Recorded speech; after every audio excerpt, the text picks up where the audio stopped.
2050 तक दुनिया की 95% आबादी होगी ईसाई। ईसाई बिजनेसमैन की महत्वाकांक्षी योजना। दुनिया की 95% आबादी को थमानी है बाइबल। 3800 भाषाओं में हो रहा बाइबल का अनुवाद। नमस्कार, आप देख रहे हैं स्काई न्यूज ग्लोबल। मैं हूं शिवांगी परमार। दुनिया भर में इस वक्त बड़े स्तर पर ईसाई धर्मांतरण का काम चल रहा है।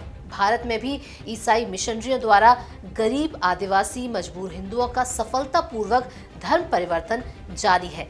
अनफोल्डिंग वर्ल्ड के अध्यक्ष और सीईओ डेविड रीव्स ने बताया कि भारत में बीते 2 वर्षों में पिछले 25 वर्ष की तुलना में सबसे ज्यादा चर्च बनाए गए और हजारों लोगों को ईसाई धर्म में बदला गया। मिले आंकड़ों के अनुसार देशव्यापी लॉकडाउन के दौरान ही चर्चों ने लगभग 50,000 भारतीय गांवों को चिन्हित कर 25% लोगों का धर्म परिवर्तन कराया और ये संख्या 1 लाख से ऊपर है। इस बीच ईसाई मिशनरियों की बड़ी साजिश का खुलासा हुआ है। ओक्लाहोमा शहर के ईसाई बिजनेसमैन मार्ट ग्रीन साल 2033 तक दुनिया की हर भाषा में बाइबल के अनुवाद की एक महत्वाकांक्षी योजना पर काम कर रहे हैं। उनकी योजना वर्ष 2050 तक दुनिया की 95% आबादी के हाथों में बाइबल देने की है। क्या है मार्ट ग्रीन का मिशन?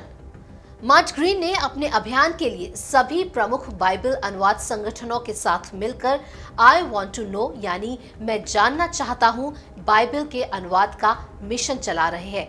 इस मिशन के तहत वो American Bible Society, Biblica, Deaf Bible Society, Lutheran Bible Translators, Pioneer Bible Translators, Seed Company, SIL International, United Bible Societies, the Word for the World of Wycliffe Bible Translators USA के साथ मिलकर काम कर रहे हैं। इस मिशन का लक्ष्य लगभग सभी 3800 भाषाओं में बाइबल का अनुवाद करना है। अभी भी 2000 से अधिक ऐसी भाषाएं हैं जिनमें बाइबल का अनुवाद नहीं हुआ। भारत में कब शुरू हुआ ईसाई धर्मांतरण का खेल? यूं तो माना जाता है कि ईसा मसीह के सूली चढ़ने के बाद ही उनका संदेश लेकर उनके शिष्य थॉमस भारत आ गए थे, लेकिन धर्मांतरण का खेल शुरू हुआ साल 1542 में केरला में पहले रोमन कैथोलिक चर्च की स्थापना के साथ। इसी चर्च से जुड़ी मिशनरीज ने सबसे पहले भारत के गरीब हिंदू और आदिवासियों की अशिक्षा और गरीबी को देखते हुए उन्हें धन का लालच देकर ईसाई बनाया था। अंग्रेजों के जाने के बाद ये काम जारी रखा मदर टेरेसा द्वारा गठित मिशनरीज ऑफ चैरिटी ने। इस मिशनरी द्वारा हिंदुओं का जमकर ईसाई धर्मांतरण हुआ।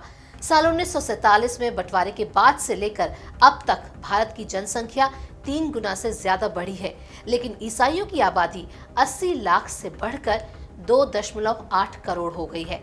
आज ईसाई मिशनरियों के कारण भारत के कई राज्यों के आदिवासी और पिछड़े क्षेत्रों में तनाव की स्थिति बन गई है। हालांकि 2015 से 2018 के बीच सरकार ने उन NGO पर जमकर नकेल कसी जिनकी आड़ में इन मिशनरीज को फंडिंग की जा रही थी। इनके अलावा कुछ राज्यों में धर्म परिवर्तन के खिलाफ सख्त कानून भी बनाए गए हैं। बावजूद इसके इस जाल से निकल पाना हिंदू समाज के लिए अब एक बहुत बड़ी चुनौती बन गया है। इस विषय पर इतना ही। बाकी आप क्या कुछ कहना चाहते हैं अपनी राय कमेंट के जरिए हमसे जरूर शेयर करें और इसी प्रकार के और भी बड़े अपडेट से जुड़े रहने के लिए जुड़े रहें स्काई न्यूज ग्लोबल के साथ। नमस्कार।